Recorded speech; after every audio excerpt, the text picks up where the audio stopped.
before you go live. Okay. Oh, yeah, sure. Yeah, no problem. Just be like, yo, team radio, and I'll know what that means. Yeah. Ladies and gentlemen, we are here. We're discussing Star Trek IV, The Wrath... Wait. Which one was Star Trek IV? Undiscovered Country. Right. So this is the one that has... That was the one with Khan. That's right. I'm sorry, that's a little bit of an inside joke. I apologize. Good morning, Von Falcon. Or good evening? I don't know. Whatever time it is over there in Europe land. It's morning somewhere. That's true. It is. Punt. Good evening, Bregwin. Good evening, Von Falcon. I haven't had a chance to read your background yet, Bregwin. Sorry, I've been a little busy. Someone's been demanding all my time. I don't know who that is. It's definitely not two friends that I've been interacting with simultaneously while handling a call from my sister. There we go. Let's see what you did there. But we're covering Star Trek IV. Jessie may or may not be joining us? Question mark? Yeah, she still hasn't responded, so we're gonna guess we're gonna go with the no, right? I mean, if she pops in, sure. If not, well, that sucks. But whatever. Hey, Valerian. If she pops in, it's a day that ends in Y. Her being here at the beginning is not usually. I ain't dissing my sister. Why would I diss my sister? I'll kill people who diss my sister. Possibly not literally. Wow. So you just doxed yourself saying that Jessie's your sister, but that's whatever. That's right. Listen, guys, she's also my lover, so, you know.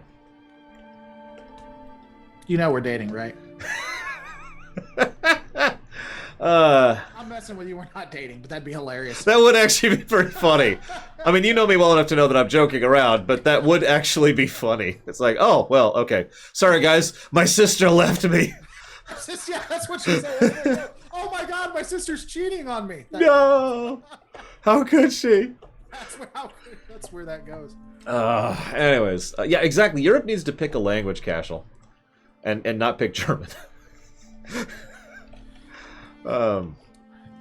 They were debating that like in the 40s. They were. Yeah, that's actually a thing. It's sorry, you're saying the 40s. I'm thinking like 70s, 80s when the proto-union, which I forget what's even called, was getting started. I was thinking of a different event that occurred in the 40s. I don't know. I don't think anything really happened. Oh, of course, you're talking about the bit with what's his name? Grindelwald. That was his time. Yep, that was. Yeah, so, yeah, especially if you're in the German school, just the 40s don't exist in their curriculum, apparently. Everything was just fine. Then they go to the next thing. Hey, I'll be a bit late, is what Jesse said. So it is okay. A day that ends in Y. So there you go. We will have a Jessie later. My sister, who is also my lover, and also your lover. My unfaithful sister. How could she turn on me like this? Especially after I gifted her first and 13th child. So all right, so we're gonna get this started in a second. I'm gonna go live in just a minute. But yeah, I'm gonna pull up your chat once you do. Have you seen that YouTube video where a dude is at a Chick-fil-A and he's looking at everybody. He says he's talking on the phone and it's just full of people. He's like, "Hey guys, I just found out something great. My sister's pregnant." And everybody's cheering and clapping or whatever. And he's like, "I'm going to be a father." And it just kills the entire mood. That's... I can picture that. I can picture the comedic timing of it. I can picture the audio design of it. Yeah, I'm a geek. Yeah. Wonderful. It is beautiful. It's what love is. All right, hold on. Let me start streaming real quick. What if there was one? So for those of you at home... Yes, obviously this was... I personally think this was the hardest one to rewrite. Can I just say that up front? Yeah, it can be. 1 second. Hey guys, what's going on? Welcome to the Lore Reloaded. Glad to have all you guys here.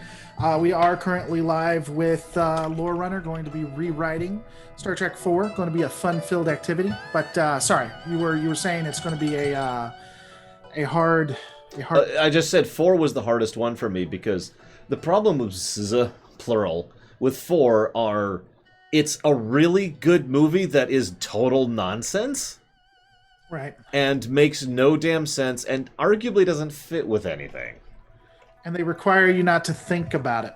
Yeah, it pretty much mandates turning off your brain. I've seen the behind-the-scenes footage and the interviews where they talk about how whales are super smart, and it's so sad how humans don't understand and appreciate. There's a line that we're absolutely ejecting. And I'm with Sci-Fi Debris on this. There's this one bit where Spock says, only human arrogance would assume the message must be meant for man. I wanted to smack him in that scene. So, to quote Sci-Fi Debris, if I'm here and my door there's a knock at the door and I go out and there's a pizza delivery guy there, it's probably for me and not the goldfish. Well, and that was my thing. Even, it's like you automatically assume that it's for another species. It's like, it's insane. He instantly goes to animal. Yeah, of course, it has to be. That's the only thing that makes sense, apparently. Right. And I mean, especially when you consider the probe is passing all this technology that has nothing but humans on it, and humans are trying to talk to them. It's like, you think maybe they're trying to talk back. And I forget the dialogue, even though I watched it about 20 minutes ago. Do they even assume that it's for humans? Are they just trying to respond to it? No, they do assume, everyone except for Spock assumes it's from humans. That's the other thing, by the way. We were actually just talking about this earlier today. I call it because plot. But there's several expressions of because plot, and one of the more obvious ways is having a character show up in character and saying something, basically presuming something, and presenting it as if it's true so that the audience is like, oh, well, that has to be true, even if there's no reason for that. You know, there's no logic, there's no backing or whatever. And I bring that up because that's exactly what Spock does in this movie. He's like, oh yeah, no, it's the whales, and everyone's like, well, it's got to be the whales because Spock said it, because he's the smart one. I mean, they literally established that he's the smart one in everything he's ever in ever. Where's the frickin'? Why is this not letting me do this? Shout out to my boy Gregory Casamento, who doesn't have basic logic or understanding. F in the chat for his brain. So we're going to be, for those who know, who don't automatically assume, we're going to be rewriting and discussing the various Star Trek series and movies, and kind of Babylon 5ing it, just to break it down and try to make it a little bit more cohesive.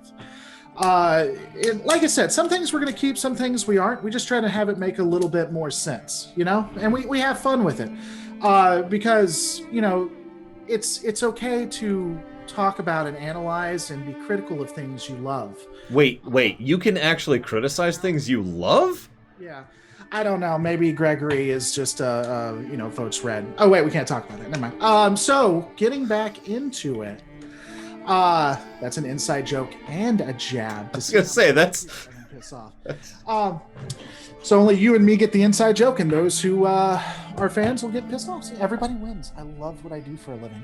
All right, so jumping right into it, though. If you haven't seen, there's going to be update videos. I haven't gotten all of the update videos out, but there's also the live streams. And so we've done 3 movies for now. We are going to be doing all of the movies and all of the things sans like disco era Trek. Just to give a quick update before we really get into it, because some people haven't seen it or this is your first time here.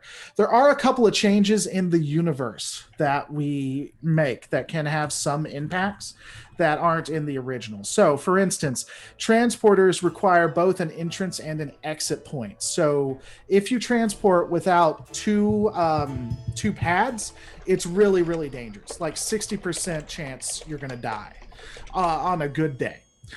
Generally, you have to have both as I said, 2 pads on either side. Now, when we get into later Trek, when they're using the enhancers, that lowers the percentage. So it'll go from like 60% to say 30% chance of death or whatever. But for it to be a lock, you have to have 2 pads. Universal translators, they don't instantly know what's going on, unlike we see in the other in the universe. It takes time to for them to interact or understand if it's a completely new species. Prime Directive, we're doing the TOS version or the pragmatic version. Replicators, certain things can't be replicated. That is something that has been in the Star Trek universe, but is kind of iffy. They sometimes go in and out of it. Definitively, certain things can't ever be replicated. For holodeck, it's the same power because Voyager sucks and never should have done that. Klingons have honor like we see in Undiscovered Country forever and always, and consoles don't explode, just the area itself explodes. And then another thing that you and me talked about that we need to add to it, and that's one of the reasons I'm going through it beyond people just need to know. Time travel. When you're looking at the 22nd, the 23rd, and the 24th century, the technology for time travel does not exist. You cannot get any Klingon bird of prey, go around a sun, and it work. Now, we're going to explain how it does it in this one. But generally, that's just not a thing. Right? Runner, we're on the same page with that? Listen, you just don't understand. There needs to be some kind of, like, brilliant scientist who actually previously owned this bird of prey, and that would perfectly explain how and why it was able to travel through time. Exactly, and that's just done. It's done. But yeah, so I hope it's okay that I broke that down. I generally try to at the beginning, just because people will be like, well, why are you saying it goes that way? Yeah, no, go for it. So we'll be getting into it. Is there anything else you want to add before we break it down any further? No, I think that's it. We are obviously we're gonna have to smooth over a few rough edges. I do want to mention one thing because my viewers bring this up every now and again. We don't always listen. We don't always add your guys' ideas to the things, but we always listen. At least I do. I don't know if he does. And you are more than welcome to kibitz, talk, discuss, share any ideas, thoughts, comments. Feel free to. We do have a general, broad scope idea of where we're going because obviously we're not writing a movie. We're writing everything. As he pointed out, the Babylon 5 thing. We're trying to front load the heck out of this. So if we say something and you're like, why don't you just do this other thing? There's a decent chance that we're doing that on purpose in order to set up something else. Yeah, if it doesn't make sense or it's like, well, you didn't include something, it's probably there. We're skimming through it. So if something seems like it's left out or it's not going to be used, there's a good chance it is going to be. And yeah, just to that point, we try to look at, but if we tried to look at, but we can't like address every possible idea. We'd be here and never get through it. We barely get through it in just 2 or 3 of us. So you can, if you want, and this is only if you want to, you don't have to. If there's any kind of donation, any kind of bits or any kind of super chat or anything like that, we will address what's in the super chat or bits. But just because yours isn't addressed because you didn't super chat it doesn't make it a bad idea. It's just we can't do everybody's idea. And yes, the cat is going to play a major role in it. So the cat is actually the main character now. The cat is the main character. Getting into the movie itself, into the movie proper, the beginning of it is going to be somewhat similar to what we saw beforehand. Now, we kind of roughshod this, so I'll need a little bit of help with it. But basically, in the actual movie, in the OG, we had the Klingon and the Council. And he basically wanted Kirk's like head on a pike. So we're going to rewrite that just a little bit to show, what is it? It's 3 factions at this point, right? Mm-hmm. So we have we never came up with a name of House Evil guy. No, we did. I even pulled it up right here. It's House DeGore. House DeGore? Yep. All right, so D''Ghor. You know, you should pull up the bare bones rewrite and put it right there. I could, but I'm busy trying to have some video game on my background. Well, you can't do that though. But that's true, guys. I don't actually stream video games. Sorry. You're not known for that, no. No, not at all. I don't do video games. So we have House DeGore, and these are basically going to be the effective evil Klingons, the Klingons that you generally see, the original series Klingons. They have a distinct lack of honor. They're really looking for a fight, and they're just the quintessential bad guys. You'll then have a centrist group that I don't know that there's 100% that we've given what they want or what their whole. Oh no! So their general idea. Hang on. First, McDudd says, "Why not Duras?" The answer is actually very simple. There's already too much Duras. Yeah, it's cliche. We have plenty of evil houses to pick from. I actually specifically picked DeGore because they're a relatively ill-used house, so I figured, screw it, we'll use them. They're also pretty conniving and underhanded. The other thing, though, is DeGore tends to be more insidious, whereas Duras tends to be more straight up to the front, because Duras and the Duras family usually are idiots. and are puppets for other people, whereas Dagor is actually doing stuff on their own right. So that's kind of more what we want here. Right. So, by the way, really quick, the people are asking what the heck. I'm a Zandalari Druid. See, of course you can't see my face. That's why I can turn into a bear and all this stuff. And by bear I mean a turtle, obviously. Anyways, so the idea for the centrist faction, I call them the central voting bloc.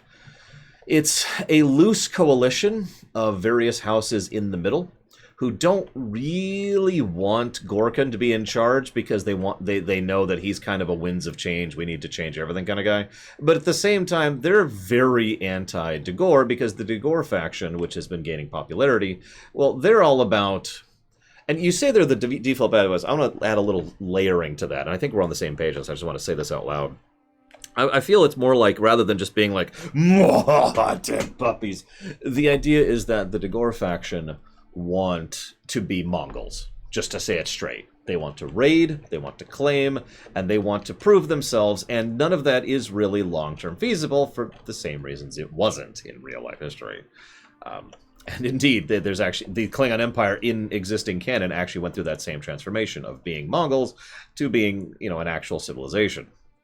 Right. So that's the general idea. Is I want the Dagors to be, we need to get back to our Mongolian roots, kind of a deal, and they want to the old ways. Yeah, we want to go back to the old ways, and we want to honor our ancestors by claiming victory and claiming everything we need from those who are simply too weak to hold on to it. That kind of thing, right? Right. So the central faction looks at both of those groups, and they're just like,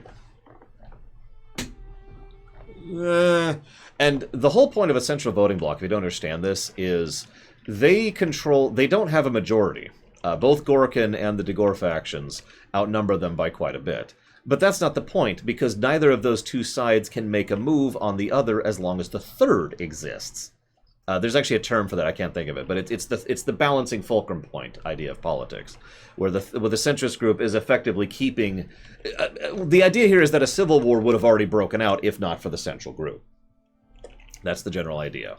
And they are actively trying to prevent said civil war from happening, which means they're not really good guys or bad guys, they're just interested in whatever they need to do to keep that balance. Obviously, since we're leaning into 5, which we're going to rewrite completely, and 6, which is they're going to fail at that, but you get the idea. Right. Exactly. So, and to that point, again, and then you have Gorkon's group, which is wanting peace with the Federation, wanting a more civilized way of having honor. And so it starts out with House Dagor. You have a representative from House Dagor who is just going crazy in front of the Senate. Talking about how Kirk can't, as long as Kirk survives, there'll be no peace between the Federation and the Klingon Empire. Then you will have Saval and a representative, either Gorkon himself or a representative of Gorkons arrive. And we have a similar scene to what we had before, where Gorkon and Saval talk about how even if Kirk shares some blame, this is not something worth going to war over. And in fact, one of the things that'll happen is the Dagor representative will be very upset, saying, why is a representative of Gorkon there? And the Gorkon representative will point out how his house has slowly started to move up through the ranks. He's even he's even having a challenge to become the next chancellor. And so we're building into the next movie where he actually is chancellor. And ultimately, it's going to end the same way, with the Dagor representative saying that they have enough power, or at least enough military might, that they can start a war between the Federation and the Klingons, and that something has to happen to Kirk, or there's going to be a war, Gorkon becoming chancellor or not, and then storms off. So that scene is what we would have at the beginning. And that really is more just a setup for the next movie, because they don't do anything with that in this movie. No, they don't. I don't even understand why it's necessarily there. It adds beyond getting Kirk back to Earth, but they could have done that in so many other ways. So that's the reason for rewriting that, just to give it an actual reason to exist more than anything else. And so then it moves into the next scene, I believe, actually happens with Sulu on the Excelsior. For those who aren't aware, in the last movie, Sulu was actually on the Excelsior as the XO, and we left him there so he wasn't with the crew of the Enterprise. You were raising your hand like No, I'm sorry, guys. That's a sound alert happened, which shouldn't have in game. I apologize for the noise. Did you get donation? Is that what happened? I did get a donation. That wasn't the noise. Oh. You want to talk about what happens with Sulu?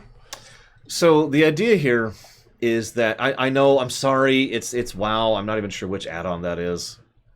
Whatever. I think he's already dead. The idea is Sulu is currently the XO. The general thrust of this is I want the captain of the Excelsior to die in the events that it's about to happen. So if I miss up and just kind of start talking about Sulu being in charge of the Excelsior, it's because he's going to be the de facto captain, because he's going to take command when the captain dies very quickly. Okay, but at the beginning, he's still the XO, still recovering from the end of 3. Carol Marcus is still on the Excelsior as of the beginning of 4. Right. So the idea is Sulu is heading back. Okay, actually, rewind a second. So I want to add one other little layer of nuance to what's going on with the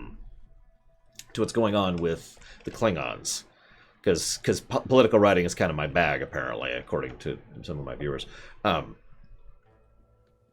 The Dagor faction is going to straight up threaten war in the meeting. At that point, the Gorkin representative, doesn't have to be Gorkin himself. In fact, I'd actually rather it not be Gorkin himself. But the Gorkin representative is going to straight up be like, what? You can't do that. You do not have the authority, the leadership, the might, the material. And the Dagor faction guy is going to point out, all we have to do is start attacking Federation ships en masse, and war will happen. The implication there being the wonderful, unsteady nature of how these kind of treaties tend to work, right? Right. Anywho. Well, and it could be interesting, too, that, like you said, like war would happen. We'll just start attacking Federation ships, and then we have so many agreements or alliances with other houses that even if they don't want to be a part of it, they'll have to be a part of it. And then if you choose not to fight, then half the Empire is going to be fighting the Federation, which, again, would cause problems and stuff like that. Could mean the end of it. So in a way, he gets to the point that you would have to join us in this fight or see the destruction of the Klingon Empire. Mm-hmm. I think would be interesting. Yeah. No, I agree completely. So the next thing, this leads immediately. So, do we want to jump to Vulcan and then jump to Sulu, then jump to Vulcan? Well, what I think would be interesting is because I never thought that's where you were going with it. Like during the fight, and again, they did this in the '60s, so why couldn't we? During the fight, he says, you couldn't start a war. Why would you do that? And then he presses, like, let's say he hits a button. The Decor representative hits a button, mm-hmm. and a ship decloaks. Like, we could even have it above Earth, have the Excelsior there at that point, above Earth, and it just slams into the Excelsior. It just attacks the Excelsior. And then he points out, he says, that was just a volley. So if we could do that with one ship, what do you think happens when we start doing that across the Federation? Yeah. What do you think? No, I think that would work, but I'd rather... I'd kind of rather they hit the Saratoga instead of the Excelsior, but other than that, I'm completely with you. Okay, so the Saratoga is the one that takes the hit? Mm-hmm. Okay. Yeah, I mean, but if you don't want to do that, we had another idea for the Saratoga. So, okay, the general idea is... hang on, you didn't actually answer me, I'm sorry. Do we want to jump to Vulcan then back, or do we want to stay on Sulu for the time being? Well, that I thought that was because that involves Sulu directly right there. My point is from a director's perspective. Do we want the camera to bounce back and forth until we go to the past, or do we want to do one then the other then the past? I don't know. I kind of like the idea of bouncing, if I'm being honest. Yeah. But that's just me. Yeah, we can go that route. All right, so we bounce over to Vulcan, and Spock still has the cybernetic implants. And he's under... It's most of the same general beats you've seen in the actual movie. He's taken the test. He's trying to make sure his brain works properly. just generally trying to manage that and deal with that. And he's still got all his smarts, but it's very clear that Spock is still just not quite right. There's still something off about him. And we do still have the "how do you feel" line. In fact, if you want to tell the line that his mother says, because it was your idea. Yeah, so one of the things that I liked was the back and forth when Spock was taking those tests to see how he was doing. And then the computer, of course, asks how you feel, and it confuses the hell out of him. And he has a back and forth with Mom. And she talks about how, the humans decided the sake of the one was better than the sake of the many and how they felt. And Spock says humans are quite illogical. And Mom says, she'd say something to the effect of, yes, they are very illogical, but does that mean they're wrong? Or do they make the wrong choices? Or something to that effect. Yeah, they are illogical, but are they wrong? And then you would just have a cut from that. We wouldn't see the answer or anything. Yeah.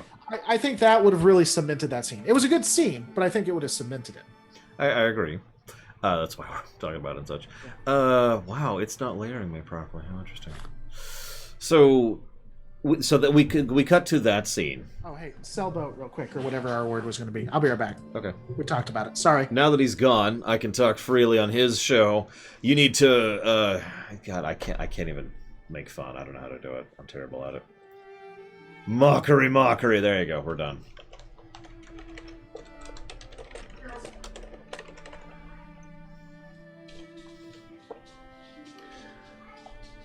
The next idea, I'll go ahead and keep talking, because the next general idea is we're going to jump back to the Saratoga and the Excelsior, which by now has basically made the trip back to Earth.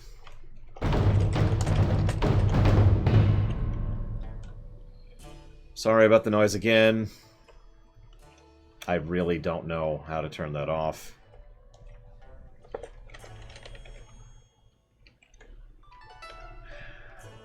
What add-on is that? WBT. I don't know what add-on that is. Oh, it's World Boss Tracker. Duh. I didn't know I still had that on. There it is. I'll go ahead and do that. The idea, I just realized that your viewers, that is to say, Lower Loaded viewers, they don't see the game. I'm playing WoW on my screen. Yes, I can see that chat, Tesla. I have both chats up. Yes, this is totally WoW Classic, Aceros. How did you know? Alright. We cut back to Sulu and the Saratoga. And the idea is that what happens is the Saratoga is specifically attacked by a Klingon ship. Which may or may not actually be the Dagor faction. There's several ways we could do this. There's several specific nuances we could pull out of this. The idea is to get across the idea that whatever Klingon ship is there, they're not really sanctioned to be there. Maybe they're actually a rogue element. Maybe it's one captain who wanted honor and glory. Maybe it's someone who's a privateer who's working on behalf of one of the factions. Yeah, the general idea is that they are not there on behalf of the actual Klingon Empire. As a result, they attack the Saratoga. Now, this is why I was saying we could have the Saratoga be the one that's attacked. And the Dagor representative could... you could have a moment where the actor, who is the Dagor representative, could hear the news in the Federation Assembly that the Saratoga is attacked, and he just reacts for a second like... And then he's like, wait, no, of course. It all makes perfect sense. Of course we did that, and we could do that again. The idea being that he's not even sure which ship that is, and he's not even sure who's captaining it, and he's just kind of rolling with it, right? This then would lead to a bit of a standoff. Yeah, I know, right, Von Falkenstein? The Twitch delay is so much less than the YouTube delay, it's ridiculous. The Klingons attack the Saratoga. The Excelsior is already nearby. The Excelsior responds, which leads to what is effectively a standoff, as the factions are just kind of staring at each other like, okay, now do you... are we, Are we going to go ahead and deal with this? Should we attack them? How should we attack? And the whole point, I'm saying this so terribly. Because the idea is for this to be a very tense moment. The tension here needs to be on what this might lead to, not the immediacy. No offense to the Saratoga, but the stakes here are not one ship. The stakes here, he'll be back in just a second, Jesse, and then he'll be able to hit yes. The stakes are war, right? That's what's actually the problem here. So they're all trying to figure out exactly how this is going to go. Another Klingon ship will have to show up and start attacking the previous Klingon ship. I would still keep it vague whether or not who any given ship is actually working for. Which factions they are. It's effectively irrelevant, and that's the point. The point is, in character, even the people present aren't 100% sure who's doing what for whom. Cold War relation, Cold War relation. In the middle of this conflict, that leads to... I was thinking a D7, Pete Oz. I was thinking a D7, personally. But in the middle of this conflict... That's where the probe shows up for the first time. Now, I like the idea of jumping back and forth between Sulu and Vulcan, because the idea here is that we could use these to spread out the story beats. Now, I'm going to describe what this means in a minute, but what would happen is they're in the middle of this tense standoff. The D7 shows up. The Bird is there. Sulu's trying to get orders from Fed. We cut to the ambassadors back in the meeting hall. They're not 100% sure who's dealing with what they're dealing with it. It's a Miranda, McDudd. Oh, that doesn't have to be. We can make it whatever. It could be a Constitution. I mean, traditionally it was a Miranda, so whatever.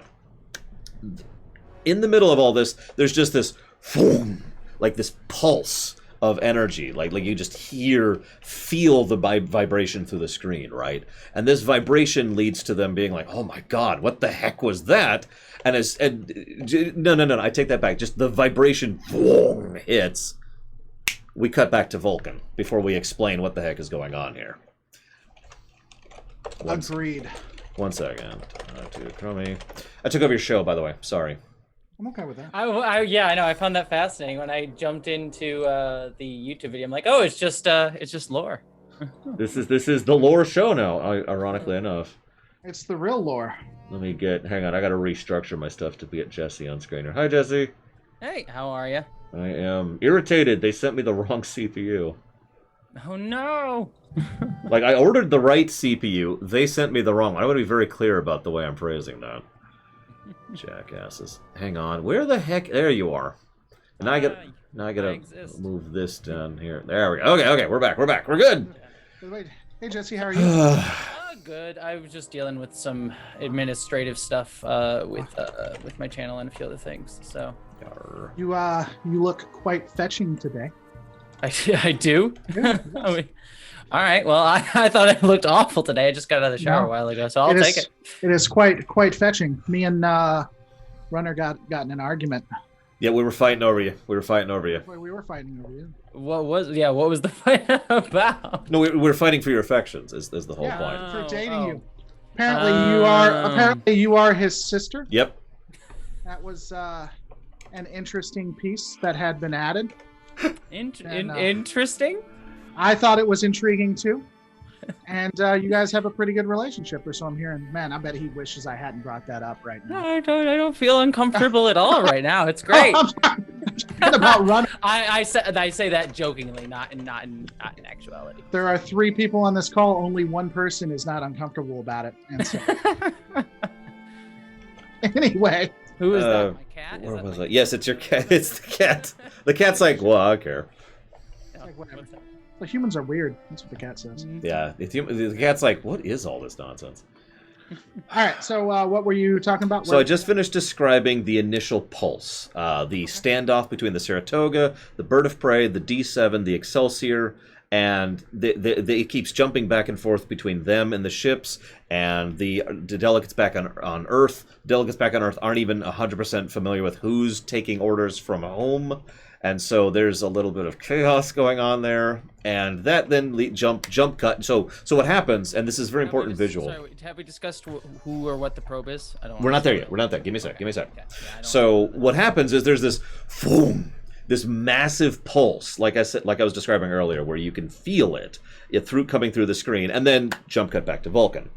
This is when we have the Chekhov scene, I'm thinking. Do you want to explain that one, Reloaded? So we're at the point where they're receiving. They know things are going to hell in a handbasket. They're not really sure exactly what's going on and what to do. And a part of it you may have missed, Jesse, is so one thing that we're getting rid of for the universe is the ease of which time travel occurs. So you can't just jump in a random bird of prey and go around a sun and everything's great. So, but we're still yeah, everything's just fine. Yeah. So in the 22nd, 23rd, and 24th century, the technology just doesn't exist. The ability to do it just doesn't exist. But what's going to happen is we're going to, they're talking about it. They know the probe, something's happening with the probe, something's going on. They're not completely sure what to do about it. Apparently they use the word neutralize. They can't say destroy or kill in this movie. I'm not sure what was up with that. Everything was neutralized though. So they can't. You can't kill things in a PG-13 movie. Yeah. Or what was it? Was it a PG movie? I don't even know what it was rated. Yeah, it was just weird. The way they said it, I never noticed until this rewatch That might literally be the reason that it's like, oh, if we say we kill something, we have to rate it higher. Yeah, they use the term neutralize. But all right, we can't get close enough to it because it'll neutralize us. We we can't shoot from afar. Yeah, it's PG. That's probably why. It'll miss it. And so they decide to think about it, or the group splits off to try to figure out what's going on. So you have Chekhov, who is either walking down a corridor or go to a turbo lift. I don't know if they showed a turbo lift on that, but you see him alone. And so it's going to be one of those shots where you see him walking alone. There's no one there. He looks away or looks off. The camera follows with him. He looks back. There's going to be a person there with him. Now, this person is actually going to be very familiar. This is going to be the person that we see in the past, the investigator. I don't know how long ago you watched it, but the investigator for the U.S. military, he, in the original, the OG, he has a conversation with Sulu. Sulu grabs the whatever stun gun remote control Klingon thing, tries to shoot him. It doesn't work. He throws it at him and then runs away. And so then we have the escape sequence, and it's never brought up again. Yeah, the U.S. military has and kept Klingon technology. And so it's never addressed ever again. And so he turns and looks. It's actually going to be that guy dressed in black.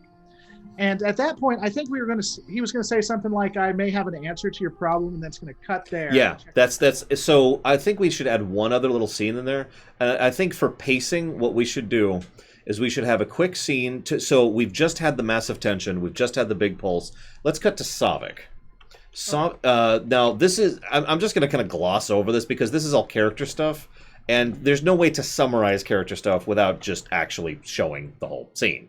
But the idea here is that Savik is reaching out to Spock. Spock is not reaching back because Spock just isn't there.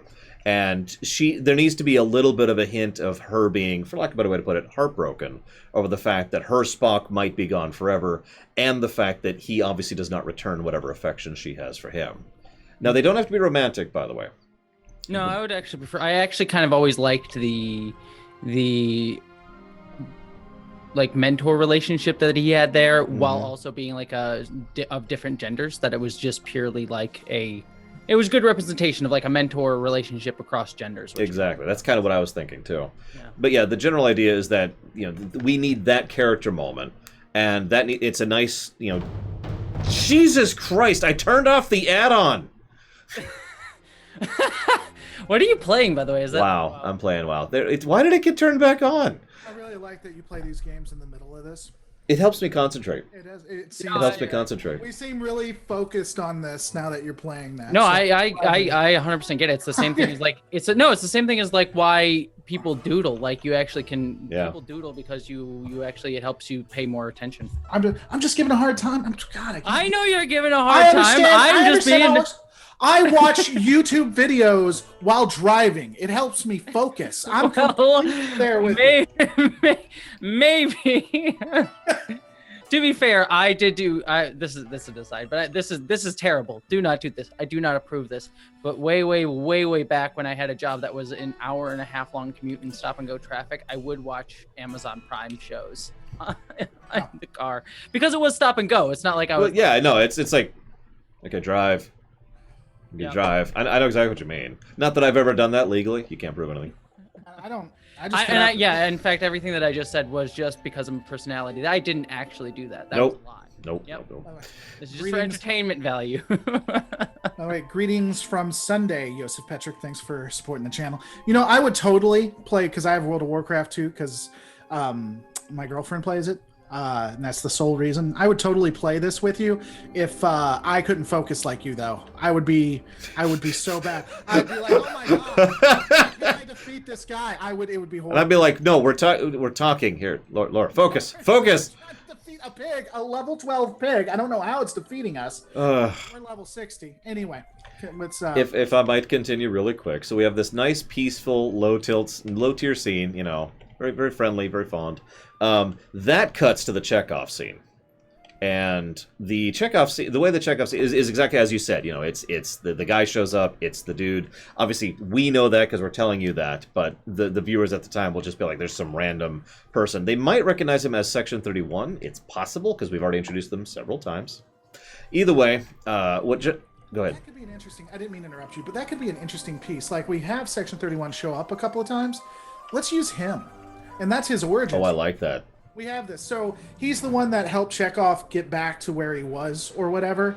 And then basically this movie is his origin story. Yeah, no, I'm with it. We'll pull into it, Jesse. Wait. It's going to be awesome. So the way this ends up lining up then is we have our down-to-earth scene. We have our bit of foreshadowing scene, which kind of pulls a little bit of tension back in. We cut back to the Excelsior. Now here's where the probe comes in finally. You'll notice this has all been Klingon politics and Spock recovery. What the hell's going on with the probe? So this probe shows up. Now we get a nice long sideways shot of it. It needs to be relatively close, and it needs to show that the ship is already damaged. That's important for reasons I'm not going to go into right now, but it does need to be visible. As we're looking at this, the important question though, is the ship phallic in nature? I don't care. I'm leaning towards no, if I'm being honest, but you know. I don't want to be a part of a place that doesn't have a phallic ship. I'm okay. Okay, get out then. Get out of my. Doors over there. That and Picard talking to his. No, we won't go back into that because I'll start laughing again. Oh my god. So we have the side swipe of the ship. I keep calling it a ship because I envision it being a little more ship-looky than probe. But at the same time, it is worth noting this is still a probe. You know, it's not some kind of doom ship or whatever. It's damaged. As it's going by, we see another one of those pulses. And you can literally see it even in space. And you see just this kind of wave of barely visible energy blasting off of it in all directions. The idea here, and I'm going to tell you straight, but what's going to happen is, in character, we're going to cut to the Excelsior. The captain's dead. The initial hit just absolutely caused issues when they were completely unready for it. He's taken a really bad blow to the head. He's lying on the ground, unmoving. We're never even going to say he's dead. It's just going to be, you're going to see his body in the back of the bridge. And Sulu's suddenly in charge. Sulu has taken command. He's trying to figure out what the heck is going on. The ship, the pulses that it's sending out are actually scans. So, really brief, in real life, actual scanning is send out, check what comes back, right? In the most bare bones, basic level. I know that you already know this. I'm not trying to talk down. I apologize. But you get the idea. The idea here is that this thing, the send out it's doing, is so much energy and so powerful that it's actually frying weaker antennas and causing electrical feedback. It's not a complete EMP like it was in the movie, but it's still clearly causing some damage. Whoops, I didn't mean to aggro that. And so this thing is, and it's going off every, yeah, exactly, McDud, like kind of like a sonar. Every 45 seconds-ish, we could workshop this. It doesn't really matter, but the point is, for the duration of this section of the movie, every X seconds, it would regularly, boom, and each one is just, ugh, and so what they're having is most of the external sensors are gone on the Excelsior. The Saratoga's probably dead in space. The Klingon ships, one of my viewers, Kira Whitenoise, had this great idea that the Klingons got to space first, but didn't keep going. So that's one of the reasons they were able to build such a spatial empire, and one of the reasons why they've been falling behind ever since. Mongolian reference again, by the way. So the Klingon ships, with their relatively more outdated tech and more reliance on the kind of old antennas and instruments, they're pretty much completely dead in the water. They can barely function. This whole time, Sulu and Crow are trying to figure out what the heck is going on, why this probe is here, and what it's causing. It gets to the part where they're like, okay, we need to keep one of the, they go down to engineering, and Sulu's talking to this guy, the ship is shaking, and he's like, okay, listen, I need you to find this freaking sensor, and I need you to keep it shielded until we're ready to deploy it, and I need you to install it, deploy it, and scan that ship in 45 seconds. Go!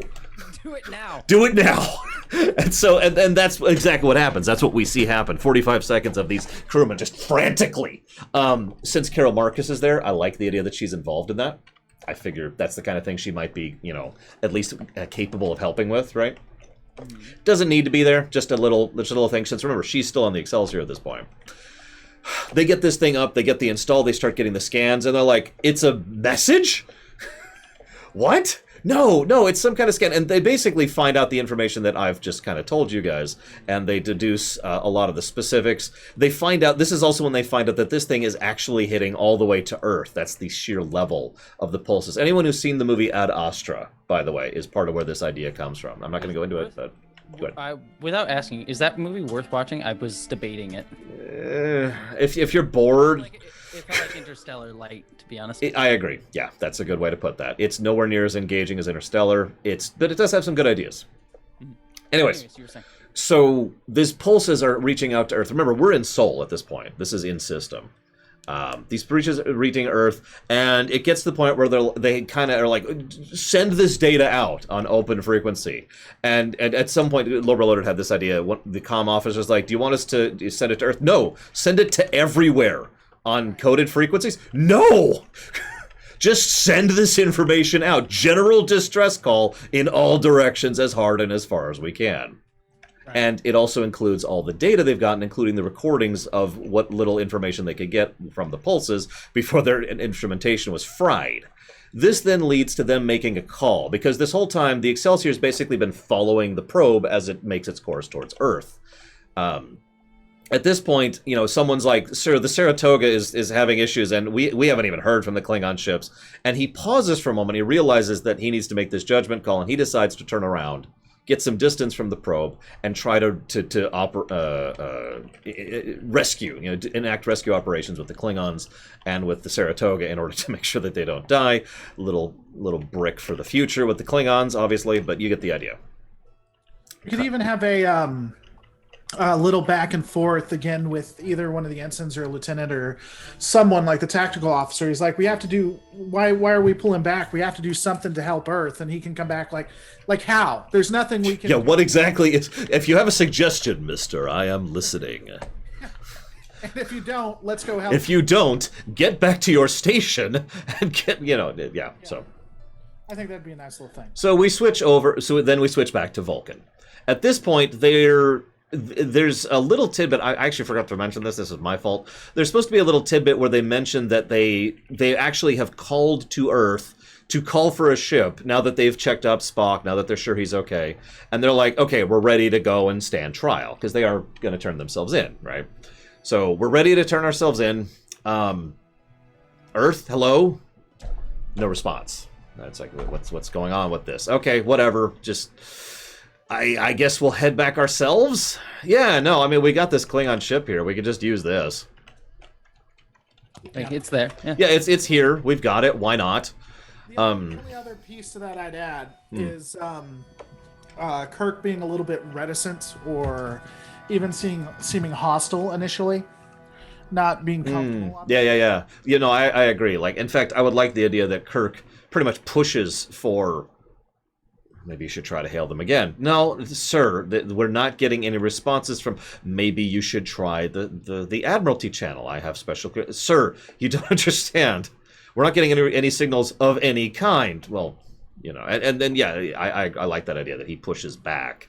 They could even argue, it's like, even if we got a ship at its fastest speed to get there and back, by the time all this takes place, we could have been there.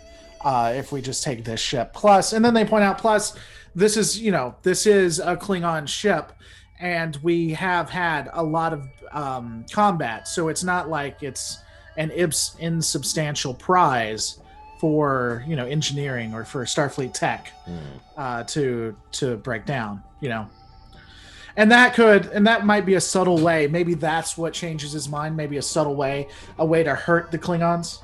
Yeah, no, I like that. Just to kind of show that wound is still right there, because he just lost his son to Krug, so that's still there, and that needs to still be part of his character. Yeah, and he could even say that. That could be his thing. He's like, well, I do suppose that Starfleet Tactical would love to be able to analyze this technology. So they get in the bird. They start heading back. They get the signal from Sulu. The information from Sulu contains basically all the information, including the whale recordings. And that scene kind of plays out mostly the same, other than the fact that Spock is not an elitist dick about it. Okay, makes sense. Whoops. So one little tidbit, and this is me building off of Reloaded's idea. Explain the elitist thing. I'm sorry not to interrupt, but the whole, why did you presume it was just humans or whatever? God, I hate that. I don't think you were here for that, Jesse. But yeah, continue on. I'm sorry. Yeah, I'm sorry. That's that line, that bit from Spock has always bothered me. Anyways, so they're discussing this, and they figure out that it's the whales, and they're like, but whales have been extinct for 75 years or whatever number, it doesn't matter, 100 years. We don't know how are we going to possibly get that? Does it need to be whale? Possibly, we're not even sure. And they're just talking it out as they're hashing out. And the general idea is, I want to have a different tone than the movie, because in the movie they're like, we should time travel because whales are intelligent and will save us. No, I want more along the lines of, what the hell do we do? Well, we're in a Klingon piece of crap. If that pulse hits us, we are screwed. Oh, that's a good point. So we can't even go back to Earth right now. Nope, we can't even get near it. All right. Well, what could we do? And I want them to just kind of be like, maybe we could try to make something happen with the whales. And this is when they start discussing the idea, not of time travel, because that's stupid, but instead of replicating this noise or trying to emulate it. And I bring that up specifically because I like the idea that at this point, I'd like it if it was Spock, but it would work okay if it was not Spock. I'm curious of your thoughts on this, Jesse. Someone brings up this idea of, if Uhura was here, she would probably be able to make that work. Yeah, I think Spock makes the most sense for that. Well, see, I was thinking either Spock says it and it's a sign that he's getting more to be himself, or someone else says it and then Spock reacts to it. I'm not sure which I like better there. But either way, the point is, we drop the point that Uhura is missing, and that this problem could be solved right now if Uhura was there. That's important. I'm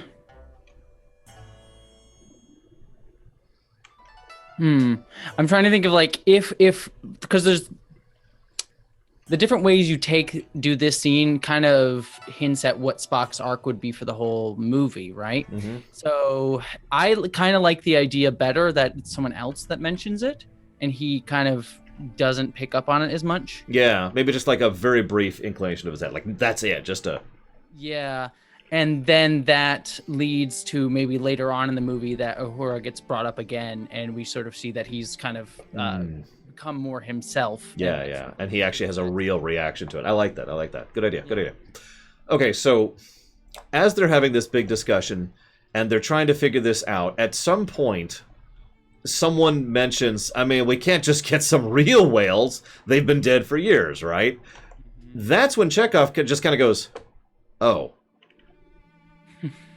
And, Captain, I have here information on how exactly to enact time travel, and it's just the whole thing is there. And to keep with the generally comedic tone of the work, I like the idea that at some point Kirk is like, where did you get, I don't care. Just, okay, sure. And just kind of immediately goes with it. Sorry, one second, my cat's trying to jump up, but he takes his time to make the decision. You gonna come or no? Come on. Yes? Got to think about it. Got to make sure he can make the jump. Nope. Okay. Never mind. He's like, nah, I'll go over here. Or did you want to come on up here? Oh, you just wanted to come up from this side. I see how it is. Come on. Come on. You want help? He's so used to, what's his name? Nope. You're going to go. Okay. Never mind. Almost Chekhov. He's so used to Chekhov saying he can't tell him by this time. Yeah, exactly. Where did you get that from? And Chekhov like opens his mouth to respond, and Kirk's like, "Never mind. I get it. You couldn't tell me if you went. Let's go." Yeah, he just does that. He starts like, "You couldn't tell me," and then just. Yeah, no, I like that. Darn that cat. So then they time travel, and then they're in the past. Now, admittedly, once we get to the past, the overwhelming majority of events are going to be pretty much the same. It's the past. It's funny. It's lighthearted. Shrug. We're there. We're done. I was going to kind of open the floor a little bit because there's a few nitpicks, polishing past stuff that I would want to change in the past. Mm-hmm. But most of that is really like, again, I would remove, like, completely eject the romance between I don't remember her name and Kirk. Could I make a suggestion that might be interesting, especially given the time of when this movie released? Sure. One of the problems that I always had with past Star Trek is not enough LGBTQ representation. So why not take that character and make her queer? No, yeah, that. Oh. And then that would remove. That would element, but also give the. We could also make that explain. So Kirk is trying to schmooze her. Like he actually does. No, he actually does that in the movie. If you remember, that's how he pulls for his in, and she just wall because she's not into it, right? Yeah, I like that. So there you go. So that explains that away. Plus, to be perfectly frank, Kirk needs to end up with Carol Marcus. I'm sorry. I'm set in stone on that one. Even if we do the dumb generations route, like it was in the Nexus, that it needs to be. Yeah, at some point he needs to end up with Carol. Damn it. I'm not completely anti-romance. Who was it? Who the hell was it in? Oh God, some woman they came up with that we've never heard of before. I don't even remember her name. Yeah. Marita or something. I don't remember them giving her a name. No, they do. Oh, they do in the book. I don't know if they do in the No, movie. he calls her name at one point, but like he's saying he's making food for Antonia. That's it, Antonia, and it's just like, sure. Who? It's supposed to be Carol too, which is I don't. It felt like was that a Rick Berman note? That's like you can't be Carol Mark. I mean, that movie, it had so many issues. They were working on 3 shows simultaneously while writing the script, while having executive mandates. I'm astonished it's as good as it is. But anyways, so she's queer, he tries, that's not. I'm totally with that. Obviously, Uhura isn't there, and Sulu isn't there. Thankfully, that changes nothing because they already had no scenes in 4. Yes, that was on purpose, by the way. Yes, I do plan this stuff out that far in advance. There was one other... you mentioned something about Scotty Reloaded? Did I? No, I didn't... Well, no, so there's one piece we didn't add. So, there's 2 pieces. There's one thing we didn't add. So, remember the Section 31 agent. So... This is where all that comes back into play. So they get onto the planet. He gets onto the ship, and Chekhov is captured, right? Mm-hmm. And so then he's taken to the investigator, who they use language in this movie I didn't even realize. Yeah, they do. So he sees the investigator, and he's like, "Oh, it's you. What are you doing here?" And the investigator, he just doesn't know him, has no idea. He's like, "What the hell are you talking about? Why are you stupid? Why are you on this vessel? Who are you?" And he takes all of the stuff, right? All of the Klingon stuff. And he's like, what is this? Why do you have this? And so we basically have it play almost the exact same way. Chekhov doesn't know what's going on, but obviously something's up with the investigator. Tries to pull the weapon on him. The remote control Klingon blaster doesn't work. He throws it at him, runs off. And so Chekhov's on his merry. Either after what happens to Chekhov or right before, we have the investigator looking at the stuff while they're trying to capture him, or just in the background. And he pulls something up, and all of a sudden it activates, and we see a form like some kind of hologram, and he's looking at himself.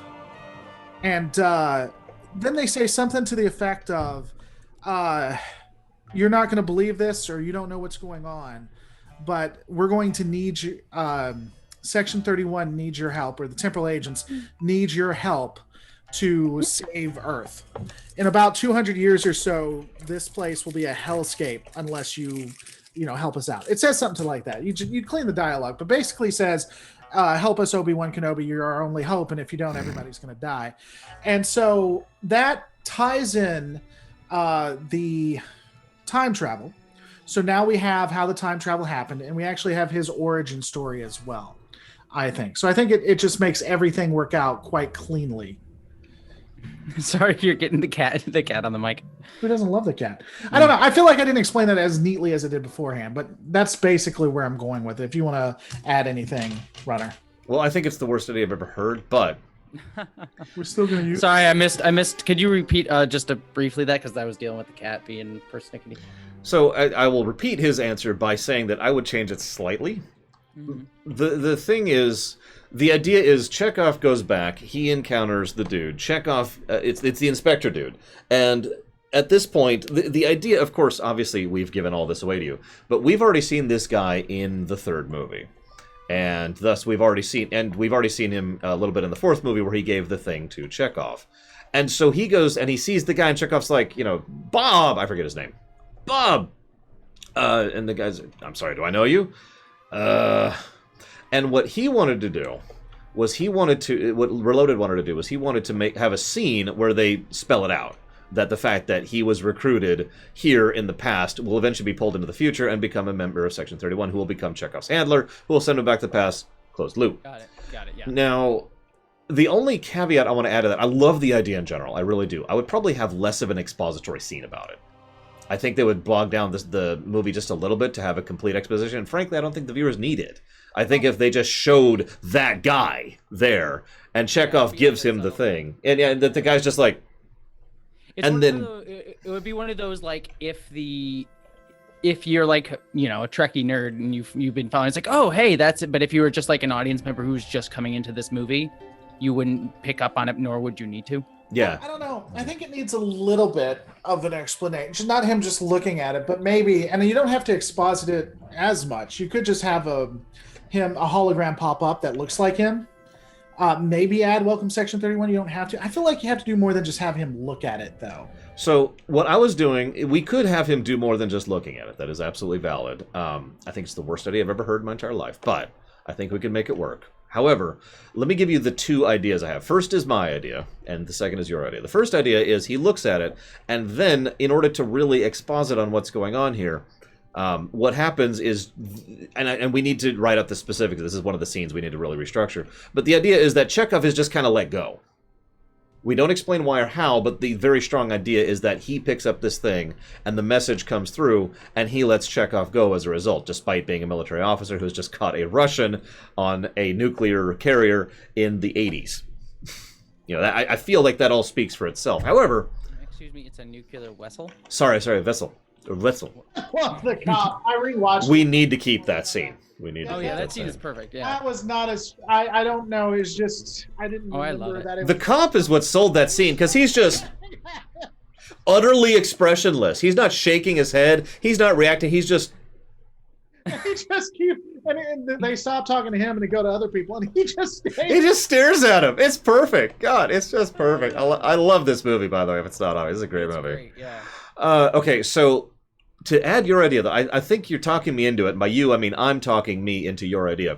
What we could do is have a thing where instead of the full exposition and instead of no exposition, he pulls out the thing, he looks at it, hologram pops up, and the hologram just says, "Hello, Bob," whatever his name is. And the guy's like, then you cut away. And thus we now know with total certainty there is a message he is giving to himself, which then leads to Chekhov getting out. What do you think of that? Well, the other thing too is you could have I don't know, maybe we could have Chekhov try to explain it to him too. He's like, "No, you've talked to me." I don't know if we want to do that, but that added together isn't. I would probably. I think Walter Koenig. Obviously, we're not using him, but I think Walter Koenig has a good riff tempo that he could just. It could be one of those conversations where two people are effectively talking over each other. I think he could do that kind of a thing. No, you don't understand. We've already met. This is from the I'm from the future, and you're going to be there when we get there. I'm not sure how, but you're going to be there. Damn it, just listen to me. Why won't you listen to me? This is so simple. And, just something like that as he's trying to convince this guy. And the guy's just like, what is wrong with this dude? Remove the R slur there, but yeah, still like the joke. Remove the R slur, but I really like the joke. It's like, so what do you think? I think he's a Russian that's trying to spy. Yeah, no, fuck him. We know he's. Of course he's a Rusky. That's the stupidest thing I've ever heard. But there's something wrong with him. Like, is this a homeless person? Have we accidentally picked up? What is going on here? I don't know how long it's been since you've seen it, Jesse, but that is a funny part too. I mean, It's been a minute. I should have rewatched it before this discussion, but I just didn't have time. Because he says he calls him Rusky. Yeah, Rusky and something else. But yeah, no, he does. He turns to his friend. He's like, "What do you think?" Well, I think he's a Russian spy. Yeah, no, he gets so frustrated with him. Yeah, it's obvious. I'm so shocked. Really? Yeah. But yeah, so we do have to polish out a couple of things. Chekhov could still have his big escape, but it could be like we instead of Chekhov having the big escape from running away from the guys, we could have a bit where instead he is just kind of sneaking his way out of the base because the implication of the guy let him go. And as he's sneaking away, he's caught. Then we have the escape. Then he's injured, and that lines up neatly. So we have the hospital scene, which I ask about that. so do we even need the hospital scene? I think we do. A, McCoy. It's McCoy's scene. Okay. B, it's probably the funniest overall scene in the entire film, even though it's kind of nonsensical. But we have to keep that in there. It's also kind of dark and grim too, and it also raises like, even though it's ancillary to the larger plot, it is sort of an interesting sort of thing. Is like, as a doctor, is like, what do you do? It's like, you can't mess with the timeline, but you could also save. You can't mess with the timeline, but she has. Oh my God! No, I'm going here. Take these pills. Yeah, it's funny, but it's also like implies so many ethical questions that are intriguing. Mm-hmm. So yeah, no, I think we should keep the hospital. Now there are two exactly, Perry White. There are two major holes that I'm hoping you guys can help me fill. I will freely admit I haven't even thought about these. I mean, I know they're there. The first is we need to get the plexiglass to the ship because we've ejected Sulu.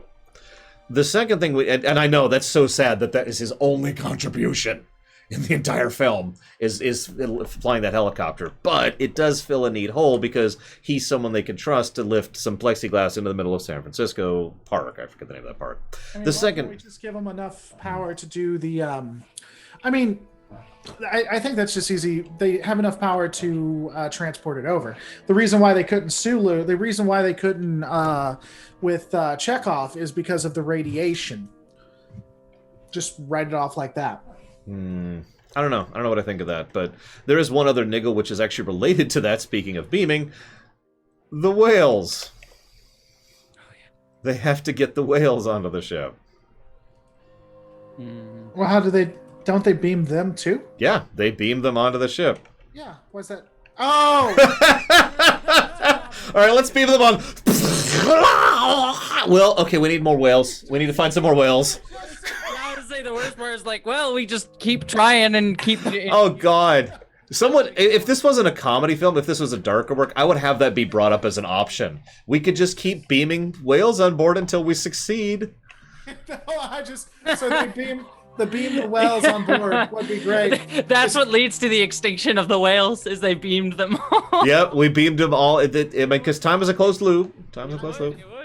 If we want to keep it a comedy, we beam them on board, and then we switch from the tank to Kirk's eyeball, and so you see the reflection and it just gets his pupil gets wide as you see the explosion of red in slow-mo. In his eyeball. And then it slowly comes out to this just face. Traumatized to the rest of the movies every time someone mentions seafood. Just like... Oh God, we can bring that up in Star Trek 6. Anyways, yeah, so so those are the two holes. We can work out the plexiglass thing one way or the other, but we do need to work out the whales getting on board the bird. So the one thing we'd probably do, I guess, is I mean, the easy answer is to redesign the ship so it has a shuttle bay, but what's your idea, Jesse? That's what I was just thinking, yeah. Or remove that scene altogether. I mean, it's a nice, cool little scene about, oh, look at these bad guys and they're stopped by the 23rd century, but they use their smarts to reroute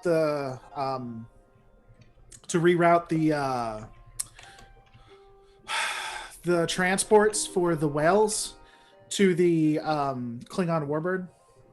So they actually find out that they're transporting them, they're taking them to the sea or whatever, and they intercept it.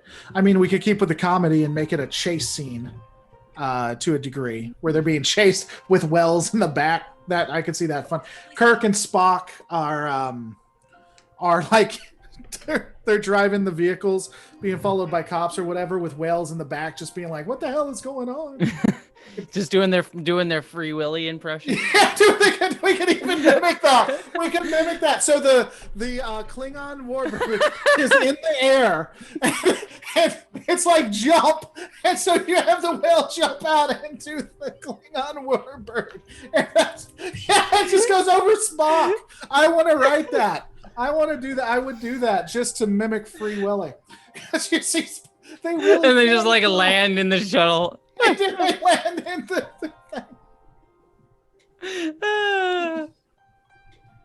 and it looks but I don't dislike the chase sequence idea. And the cops, I'm totally serious about this. And then the cops just see him disappear into like okay. And then you still have that same cop just staring like the the same cop just is the one, and he's just he has the exact same face. Completely straight faced. He just drives off.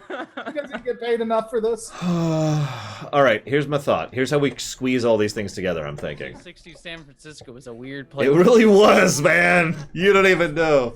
One night in Bangkok. Oh. He says that 1960s San Francisco is a weird place. And then he just drives off. He says it. Here's my thinking. So I like the truck chase, and because we should have some kind of end of towards the end of movie climax, and they find she finds out that the whales have been transferred against her knowledge. She's upset about this. She goes to try and find Kirk. She finds out Kirk's from the future. Maybe I was thinking about leaving her behind because there's no reason to bring her to the present. Just my opinion, but we'll get to that in a minute. And she's like, Kirk, God, you said you were Admiral. Admiral, we need to. What? He's going there. What? Yes. No. Okay. Let's get. And then rather than flying out to go out to sea, they get in her truck and they just chase after this sucker on Highway 5. And they're just, and there's this giant water tank.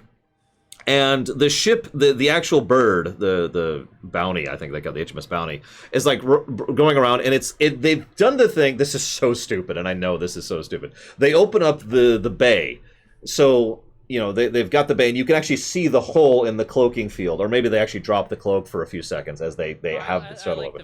Okay, so the bay just opens up, and there's the shuttle bay, and they're like, what? And then Spock's like, I believe I have the calculations, Captain. Kirk's like, are you sure? And Spock just raises an eyebrow at him. It's like, okay, do what Spock says. And then Spock does this thing where he nails the truck that is carrying the giant tank of water, which is carrying the whales.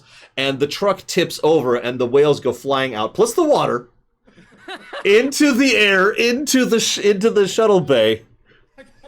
And the ship's like, whong! Well, I don't know. Hold on, let me fix one thing. I don't know how close you've seen it, Runner. But one of the ongoing jokes was the hell I am, like curses. He's like, so he's like, I have an idea. And then Kirk is about to see what he's about to do. He sees him about to hit the brakes or whatever. And he says, you can't be serious. He's like, the hell I am. And yeah, I like that. And then it goes flying into the shuttle bay. Well, I mean, just the water part. I was just gonna fix the logistics of the water part. That you could you beam? Can you beam water?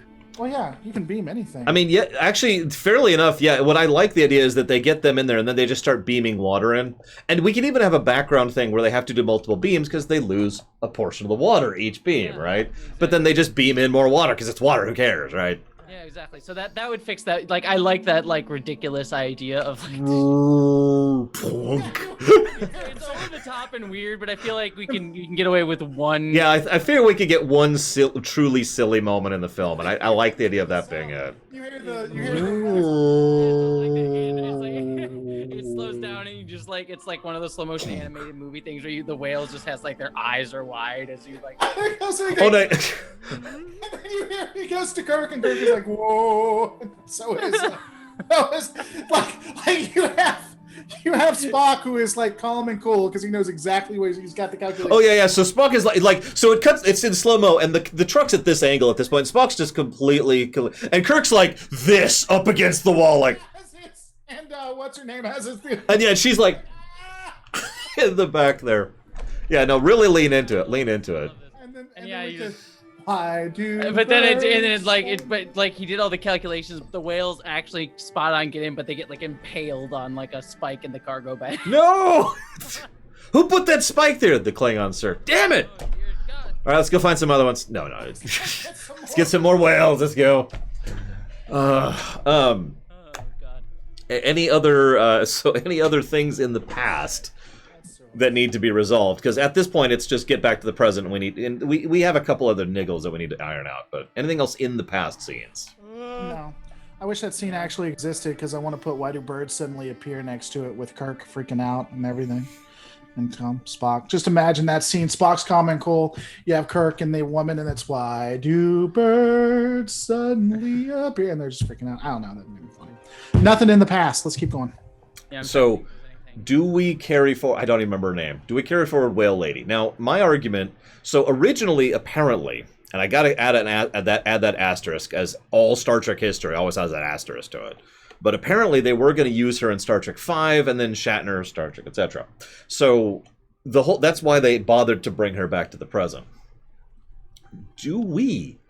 Because we could use her, but we don't have to. Like, we got options there is what I'm trying to say. Well, one of the things that I would, if we do bring her to the present, the way I would do it is like we can keep the sort of ecological reasons, like, oh, she wants to, do that. But also, if we're making her queer, it's sort of like you could even have a subplot of like, sure, maybe she's kind of maybe her boss at the whale place is homophobic. Yeah, and so yeah. And it kind of gets to that Star Trek message of like, it's better in the future. She's like, I want to live in the future where.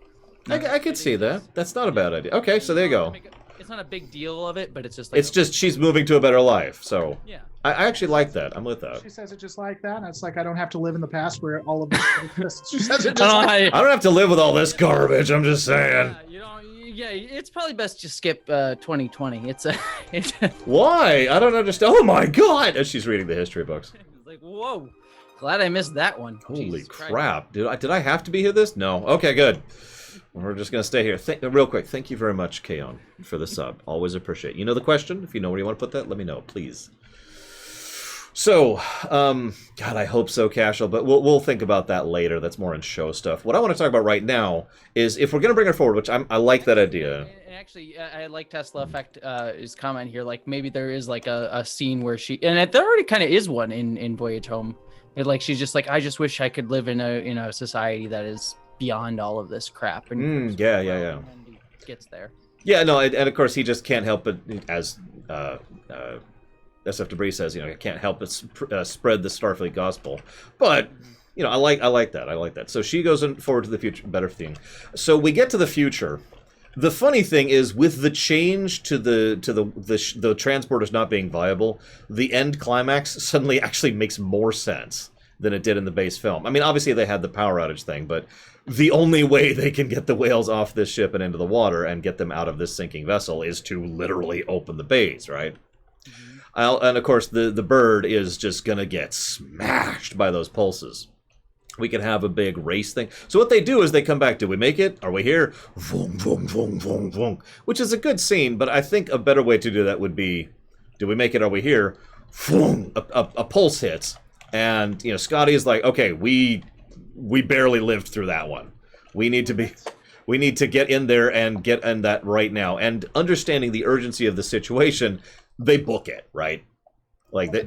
That's why they do it in the first place too. That could actually be at the beginning. I was thinking about that. That would be why time travel, the most ludicrous idea you could come with, is really the best idea. Because once they get the wells, even if they get hit by that wave, it won't matter. They'll have the wells that can talk to them. Mm-hmm. That's why they're like, okay, well, let's do this, because the most ludicrous idea is the best one. No, I agree. So, damn it, I'm stuck in combat. So that leads to them crash landing on Earth. Obviously, they kind of come back very close to Earth. They have basically just enough time. Remember, they have those 45 seconds. They have the 45 seconds to manage to steer the ship into the San Francisco Bay, and that's about as far as that goes. Before, boom! And this one really wrecks the ship. This leads to basically the same climax. The ship is dying. Kirk has to go down and manually open the thing. Everyone is bailing out of the ship. The whales get out. Now, I already know why the probe is here. I haven't decided if we should tell the viewers, because you don't have to. I've always firmly believed that as a writer, you should know why things happen, but you don't always have to have it on camera. So what do you guys think about that? I mean, we need to bring it up during the place that they usually come up on. Yeah, you could bring it up where they get up, but then that gets into like is this retroactive sort of thing from the viewers, or did they always intend this? Well, So, and the interesting thing, I don't want to give it away, but the interesting thing is that can make an interesting conversation during when that takes place, because during that entire thing, person on the pro side could have been like, remember when we sent that whatever and we never got any information back. Maybe this is why. I'm trying to be as absolute. No, I get completely what you're saying, and I'm totally with it. I kind of like the idea of leaving it in the background and not necessarily explaining it. but what I would do I forget in the movie, did they ever even point to the fact that they're curious where it comes from? They're just like, we talked about that. We talked about that at the beginning. They don't at any point explain it. It's just something that happens that involves a species that was going extinct in current time. Yeah, they never. That was just. Then if we do change it so that we don't bring it up, but we intend to later, I would at least make like have a character's like, I wonder where that was from. Maybe we'll find out one day. Maybe it won't be. Maybe it'll be tomorrow. Maybe it'll be 100 years from now. Whatever.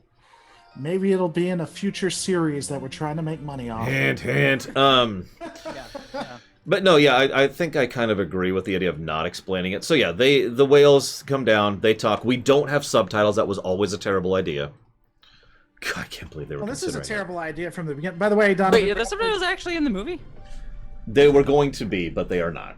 Oh, thank God. I was like, wait, I remember seeing like YouTube videos of that, of like joking subtitles. SF Debris did it. Yeah, SF Debris did one of those. I was thinking about doing one myself and just making things, but no. There were going to be subtitles. That is true. Oh my God, real quick, thanks so much, Donovan Bradford, for supporting the channel. They do not burn up in the atmosphere. That is they could. Correct. Vendetta IRG, I'm going to let that through just to say that if you can afford me, baby, you're more than happy to, but I'm pretty expensive. All right, but keep it up, and we'll see if you ever chat on the channel again. So, I loved SF Debris. Like, SF Debris is like, WTF, you Piss doing off. What are you doing? You never call. What's going on? Oh, yeah, it's so stupid. See, I also want to sorry, random aside. My cat never climbs on my desk, except for apparently right now when I'm in the middle of a live stream. He just wants to be on my freaking desk right now. He knows it's his time. He's ready. Mm-hmm. He's like, I can be on camera. This is relevant. Sorry, apologies. Now okay. We actually have an interesting choice here. In actual Star Trek 4, what happens is they go back, they have the trial. No Klingons involved. That was dropped. And they say, we've dropped all the charges except for this, so we're breaking you down to captain. Big celebration scene. Everyone's happy. You get the Enterprise back. It should have been the Yorktown, but it actually wasn't. I think it was the Yorktown. Anyways, we could do that. There's nothing wrong with doing that. Or we could just basically end on, they successfully saved the ship with and just have kind of a denouement thing rather than immediately getting back into the trial and all that stuff. Save that for 5. I say we end it with the trial thing, but we actually have just a little bit more to it, where you have the Gork. Maybe you either have both of them there or just the Gorkon representative there, and he brings up, they highlight Sulu for helping out the down Klingon ships. And you could even have the representative talking a little bit about how this has, brought the Federation and the Klingons closer because they work together to take care of this, blah, blah, blah. The Federation helped out.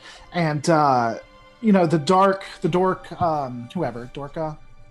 family. Oh, Dagor. Sorry. Dagor. I'm sorry. Dagor is like, there has to be a penance. And so the Gorkon representative could be like, you're right, the centrists or the central houses would demand a penance. You like being on a ship, right, Kirk? Or something like that, where they're like, Kirk could even come up. He's like, the best thing I'm at is command, and then you can see it dawn on the president's face, and he says, "You're demoted."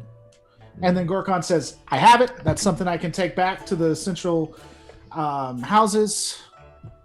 Let's go and have a party. Let's go and have a." Okay, so I hate this dialogue that you're giving me. I'm saying no, but I mean, I get the intent. I get the intent. It's the 23rd century, so they're gonna go and make lots of. No, I that's not what I meant. See, it's just gonna get worse and worse and worse if you say you don't. The point being, I love it. It's the best thing ever. I like captain and stuff. So can I captain it up, please? Yeah. I want to be captain again. Gorkin dude's just like, hey, yeah, that was chill, you know. That's cool, whatever. And then the next thing you see is just a field, and they're holding hands as they skip down. You and me, and me. Dialogue. That's the dialogue that I'm here for. That's why you come. Yep. Anyway, sorry, go ahead. What I would specifically do, just because I feel like saying it, is I wouldn't have anyone be so overt about it. I would instead have it be something like, you know, the central. So I like the idea that briefly the representative for Gorkin, remember, I don't want it to be Gorkin himself, and the representative from Dagor are both arguing about this, and they need some kind of penance, and they agree, and this is important to me. They both agree that just now, after all this, after all Kirk did to literally save their individual lives, plus their ships, plus the Excelsior's actions, just taking Kirk back and having him executed would be extremely poor form, right? Right. And so they're both debating what to do, and they consider this for a moment.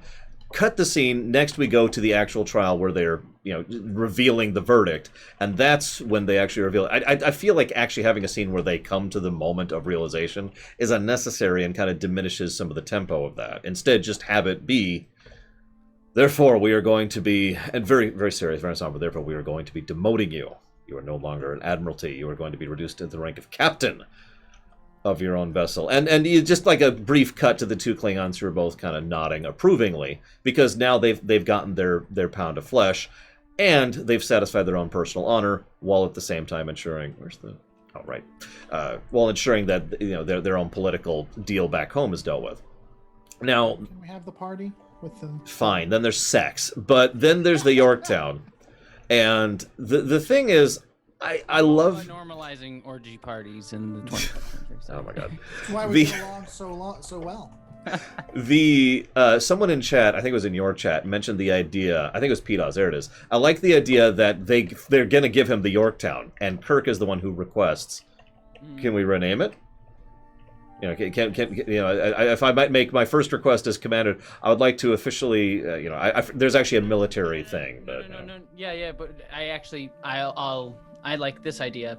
You just said, well, we're giving, it's like, what's my new ship? Well, we're giving you, we haven't seen it yet. You haven't seen it on the screen yet. It says, well, we're going to give you the USS Yorktown, just been built. It's like, oh, that sounds like a great ship. I'm into it. Can we rename it? Cut to grand opening shot of the ship. And then Enterprise A. Yeah. Yeah. Okay. No, I like that. Instead of the formal. I like that better. Good idea. Yeah, that's like a good, like, sort of ending shot sort of thing, or like close to ending shot. Yeah. So we have the rave lights like we saw in the disco. and it's just rave, and then the sex, like I said, it's just everywhere. Okay, so it doesn't have to go to sex. I'm just saying there was a scene in Discovery where you could see out the windows and they were having a party, and it was like a rave party. So that's going to be the Yorktown. When Do you see the rave party in that one episode of? Well, yeah, but I'm just saying that you don't see it in the original series. You just see the lights moving from the. You should kill that innkeeper. Can you do that? No. Oh, that's unfortunate. On any character. Which is the interesting part. So I've never played WoW, so it's fascinating. Don't do it. Don't do it. It's the most amazing stuff ever. All right, so I think that is it. Yeah, I think that's the whole thing. You have the most wonderful viewers, Other Lore. I've got all sorts of awesome, amazing people. By the way, y'all are awesome. Fresh reminder.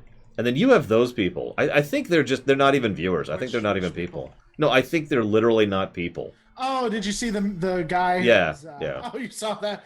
Yeah, I think that's the same person. That's why That wouldn't surprise me. Yeah, I mean, I got like spammed the other the other day on Wednesday. There was like people saying like, "Oh, we're gonna come to your house and get you or whatever if you don't give money to this guy's stream or whatever." Yeah, it was like a few of them. It was, yeah, it seems like spammers are getting around at the moment. Yeah, for me, it just depends on if I want to milk them or not. Because the way YouTube works, it behooves me to start a fight with them. Because the more they talk, the better I am. Oh yeah, yeah, I know. It should. Thanks for that, YouTube.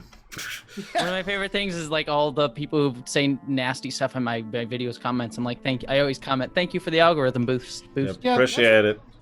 I like it. I try to milk them as much as I can. Keep them talking. Oh, you know, the worst. Anyway. The worst I get is those porn bots, which I just ban immediately. You know, the ones who are like, they give you some random timestamp in the video, completely made up, whatever it is. Yeah. They're like, I liked this. Would you like to go to my site? I get so many of those. Oh, I know. No, the point of it being there, the way it works. So there's the ones that actually have the link, you know, dategirlsonline.com or whatever it is, you know, the virus riddled sites. But the reason the ones do it that don't actually have like a link or whatever is because they have a scantily clad woman, very obvious as their icon, and they're trying to get people to either click it because it's a sexy woman or click it because they're curious, like what the heck is that? And if they do, they will see a page where it'll be like, hey, you should subscribe to me for stuff. And if you subscribe to them, some bad stuff can happen. That's the summary. There's actually a lot more complexity to that, but that's why they do it. And those, I got a few of my videos get hit with a bunch of those. Yeah, that's why I just ban them as soon as I see them. I miss occasionally a few because I'm only human, but those are auto ban as soon as I see them. Mm-hmm. So let's see here. Oh, Stephen House has an idea there. We could make it so that the captain isn't dead. She's just in a coma, or he's in a coma, or whatever. You know what? I'm okay with that. We don't have to kill characters in this movie. I'm okay with not killing characters for once. Yeah, I do think that's why, because I did look it up. It is a PG movie, so that's probably why they were all like neutralized instead of killed. We need to neutralize. God, that's funny. Yeah, I'm almost certain that was the reason. Because Wrath of Khan had to be PG-13, right? I don't know if you guys when you guys last watched it, but they use the term neutralize a lot. Ships get neutralized. They literally say it about someone who's hurt. He's been neutralized. Mm-hmm. It's like, wow. Oh yeah, no, it's ridiculous. Well, what was the movie that caused the PG-13 rating? Jaws? It was a Steven Spielberg movie. Indiana Jones? It was Indiana Jones. I think it was Indiana Jones. Yeah. I don't know off the top of my head, I'll be honest, but I'm leaning towards Indiana Jones on that. Which was 1981. Sorry, I'm just looking into the history of this because I'm kind of curious about it. Well, it might have been Red Dawn. I didn't even think about that. Yeah, because Wrath of Khan. But yeah, I thought it was Temple of Doom. Was PG, but that might have been before the PG-13 rating was created. Voyage Home was definitely after the PG-13 rating had been created, so they might have been going for at that time a PG versus a PG-13. Hence why they can't kill anybody. But yeah, no, I'm seeing several people saying Temple of Doom. I think that is right. I think we're right. It is that specific Indiana Jones film. Mm-hmm. It doesn't really matter that much. The point being, I'm fine with not killing the captain. We don't need to kill the captain. This is a lighthearted flick. We're setting up some political intrigue in the background, but, you know, I'm totally cool with us going and saving some whales because it's fun. No, I think we need to viscerally murder someone by gouging out their eye. So if we were going to do that... Klingon nudie sex in there. Yeah. Why do we That's have what to... I want on my Star Trek. Which insinuates assault, and then we can also have baby heads chopped up. Yeah, I want that. That's what I'm here for. Veto. Executive veto. All of that happens in Discovery. That's where it's. Oh my god. Oh, yeah, we get a baby. We get a dismembered baby head being held up aloft, along with the head of. People are defending that too. They're like, "Oh, it's just a doll." Along with the head of the one of the main characters of the show, his head gets cut off, and well, not really. It is a fake version of it, but you do get to see. They show a baby head. I don't care that it spoilers that it's not actually the baby. It's a fake baby head. They don't say that it's been neutralized. They don't say that the baby didn't survive. No, what they did in both reality and in the show was probably make a baby out of plastic, chop off its head, and then record it and show it to everybody. That's what they did. Anyway. I mean, if we're being honest about the Klingons, what L'Rell probably did is find another person's baby and murder it. There's no guarantee that it wasn't an actual baby. You got it, because what if they scan it? They need to make sure it's not rubber, Yeah. right? Well, that's why she throws it into the pit. Anyways, we're off on Discovery now. Sorry. Oh man, season 1 is so bad. That's season 2. 3. Oh, is that season 2? That's Okay. season 2. It's still at the beginning though. I'm so glad season 3 is better. Oh, I hope they keep on this. I hope they keep doing good. Anyway, it doesn't matter. What are your thoughts about that, Runner? Do you think that makes good Trek? Dude, that is the best of all. You know what? I'm not even touching that with 10-foot pole. I'm not even touching that. What I do want to say. I was more interested in how you think. No, we got it. We got it. Nope, we're done. We're done. I can take that clip out of context. Lore Runner says all of it is great. It's all great. He staked his claim. Whatever you like in Trek is what Trek should be. There you go. We'll lay that out there. We'll cut out the first part. It's all great. It's what Trek should be. Yep. That's what we're going to say. Yep. Oh my God. We got him. We got him. Done it. Got him. Jeff in my chat, actually it's J-E, but I always forget how to pronounce it, brings up something, and I was thinking about this as well, because I'm extremely pro-continuity. We could make the whales matter later. Now, I'm really against, I'm really against the idea of the, what was it called? The cetacean pod, you know what I'm talking about? In the Enterprise D? The cetacean, God, I can't even remember what it's called. You know what I'm talking about. Ignore the idiots in chat for a second. Yeah, sorry, I was because they're stupid and terrible and they don't deserve your time. Oh no, that account will be taken care of very shortly. Yeah, no, friends. The what is it called? Cetacean section. Citation ops. Yeah, I think it might be operations. Yeah. But it's citation ops because they bring it up in lower decks. Oh my God, citation ops is so stupid. So let's inject that and never use that ever again. But I still like. They actually announced that they are going to see citation ops in the next season of Lower Decks. Why? It's actually gonna be canonized, like fully canonized. No, citation ops has been canonized in Lower Decks. I mean, it was already canonized because they mentioned it in the first episode. It is mentioned in TNG, by the way. It is mentioned in one line in one episode. Don't ask me the episode, but it is actually directly referenced in dialogue in one episode of TNG. Oh, I thought it was just in the blueprints or whatever. Oh my God! But okay, so let's eject that, destroy it forever. It's gone. There we go. But I do still like the idea of the whales mattering in the future. The problem is I have no ideas on that one. The closest thing I was coming up to was related to where the probe came from, and that made okay. So there's a couple of ways you could go with that, actually. Where the probe came from, or even the Xindi. Valerian actually brought up the Xindi as well as an earlier idea. So it's not against the idea to have them smart enough to. Maybe the probe did something to him. Maybe the probe made them intelligent enough to be an actual species to interact with. And they become another species from Earth, and they clone themselves, I guess, because they can't survive off of two of them. But that's an option too. I'm not against the idea of that mattering. If we're gonna do that, the way I'm thinking is that would be so. There's several episodes. Obviously, we're going through series after this. TNG, DS9 would be the big ones. Because Voyager's kind of busy. But in TNG and DS9, what we could do is anytime, this is an idea I've had before, I haven't just brought up on camera yet. Anytime we run into an episode which is just we can basically just destroy that episode and replace it with a completely new episode that we have our own idea on. Like, say, something to do with the Xindi, as you're mentioning. Getting rid of the entirety of Next Generation Season 1? Jesus. No, not the whole thing, just 23 episodes. No, but you get my idea, just absolutely...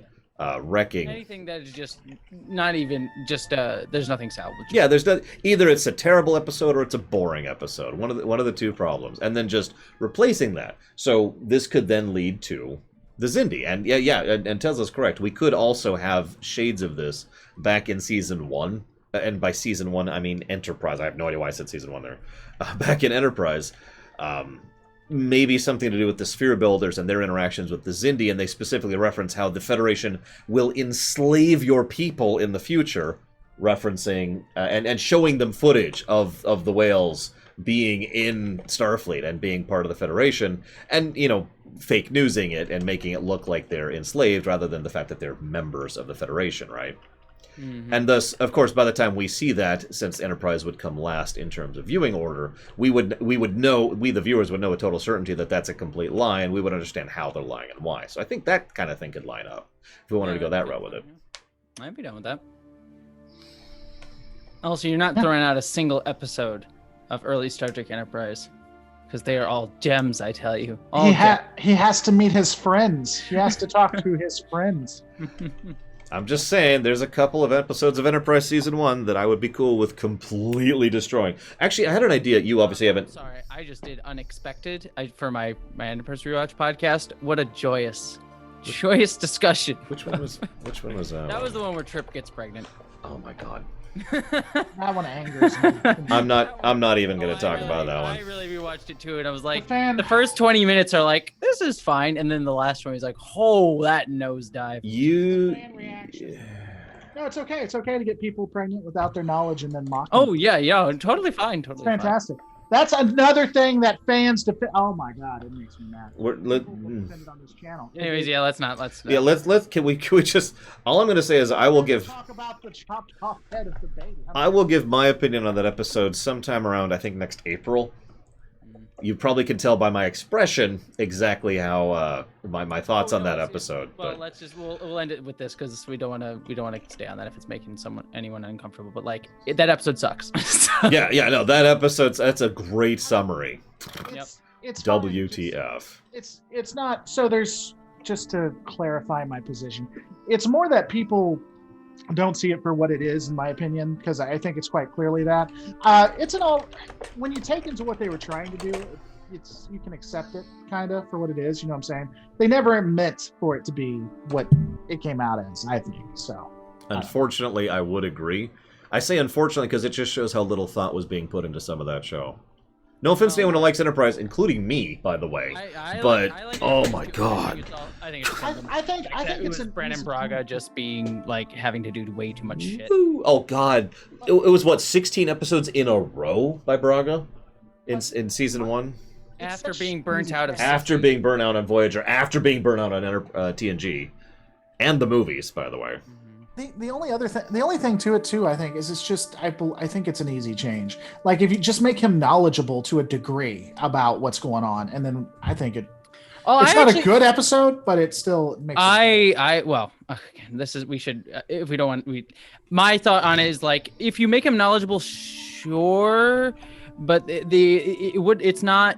The problem isn't necessarily that the issue at hand; it's that the episode just laughs at him. Like Archer literally, it's a joke, holding back chuckles, and it's like the idea of him not consenting, of this being something that was thought to like those are actually intriguing ideas that could have been delved into if they had given it like appropriate weight, like they do with the rape metaphor to Paul in Fusion.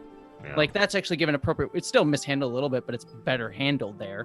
But it's just literally played as a joke with Archer literally chuckling to himself the entire time. Don't forget, T'Pol also makes fun of Chuck for that one. Jokes at him. Yeah. That just made it even worse. It's just every angle he's just getting it. It's like. Yeah. Anyways, point being. That's the real problem. Like the idea is intriguing, but the fact that it's a joke just pisses me off. It's supposed to be a comedy episode, and I was. Yeah, roaring with laughter at it. Oh yeah. That's my thing. That's why I don't necessarily get mad at who wrote it. It's just a bad idea. We all do bad jokes or make bad ideas and stuff like that. It's just people's reactions to it or trying to defend it. I wasn't even talking about the episode itself. When I get into that episode, people, it's like the Discovery thing. It's like, oh my god. Anyway, it doesn't matter. Yeah, anyways, sorry. It's Runner's favorite episode. That's just fact. Why do you make up? Anyway, so I think me. It's the footage I'm going to have right after this. That's true. You're just going to be ready to go with all this. Runner absolutely loves whatever that episode name is. I can't remember it. Unexpected. Unexpected. Yeah. I just watched it like a week because I do a Star Trek Enterprise rewatch podcast, and that was up there. Plug. You should go watch yours. It's Sorry, cool. I don't mean to. No. Plug. Do it. Yeah, it's Patreon exclusive, so you have to be a Patreon to get it. So. Okay. And remember, you can Patreon 1 cent. Don't actually do that. Where do they go? Where do they go, Jesse? Or will I have to- Patreon.com/JesseGender. Okay, I'm just saying, if I do it, I'm gonna build it up, and you won't like it. It'll be the biggest thing people ever seen. It'll be huge. Oh God! Oh God! Don't use that accent to promote me. Let me tell Anyways. you, the best channel I go to, not just me, but other people tell me this, not just me, but other people, is Jesse Gender's channel. I really like it. I think it's top notch. She's a winner. Now I'm the one that's uncomfortable. No, if you really want to, no, you got to tilt that up. If you're gonna, my personal favorite channel I go to is Jesse's. Oh my God, I love watching her late at night while I'm falling asleep. Well, now I just want to quit YouTube altogether. Oh man. Okay. Anyway, what were you talking about? We're done. We have finished Star Trek 4. Enterprise. Anybody in chat? Accomplished, boys. Anybody's in chat? Can we have that species, the rock sex species, appear in Star Trek 4? The who? We should do that. Oh yeah. The no, first of all, but the Horta were supposed to be in Star Trek 4. Really? I found this out when I was studying TOS, actually.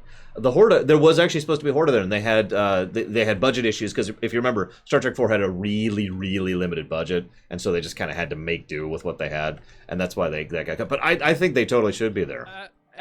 Yes, they should be, number one. And number two is, like, they didn't have budget for a fucking rock creature. Okay, that may sound strange, but again, having just gone through TOS, that was actually one of the more expensive and complex aliens they ever made on that show. I guess so, yeah. It was I forget the name of the gentleman. Please forgive me. He's a very talented gentleman, and he was approached by the producers to say, make an alien and we'll make a show about it. And he walked in with that suit, and they're like, this is pathetic and stupid. And then he showed how he could move in it, and how he could animate with it, and how he could, and he like took a rock and would move, and the rock came with him, and then he left behind an egg, and he just did all this stuff, and they're like, this is really good. How much was this? Oh, well, how many do we need? Well, we just have the one. Okay, so let's use that one, and let's make an episode. And they wrote that episode around it. Well, it's one of the best episodes of all of Star Trek, so, yeah. No, yeah, I'm totally with it. I like to call that seminal Star Trek right there. If you want to know what Star Trek is in one episode, that's a good episode to watch. Yep, I definitely agree. So, anyways, if anybody has any thoughts for Star Trek 5, we're going to be pondering that for the next few weeks. I have a pretty strong idea of where I want to go with that. Reloaded knows my general ideas. I'll tell Jesse in a minute. But then we get to the big one, Star Trek 6, and then we get to start rewriting the really fun stuff, which is obviously Lower Decks. Yeah. Where we're starting. Gonna start right there. Right there. Oh, right. We're gonna start with the dog episode, the best episode. You remember that, Jesse? The one with the dog. Oh yeah. Oh, That God. should be a main character, yeah. That's what I'm saying. I love how they just, it's completely doesn't matter, but how they become normalized to what the dog does.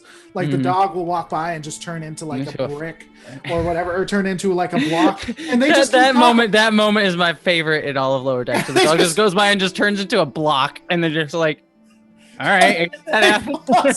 They're just used to it. They pause for a second and then they continue the conversation. Like it's just, I love it so much.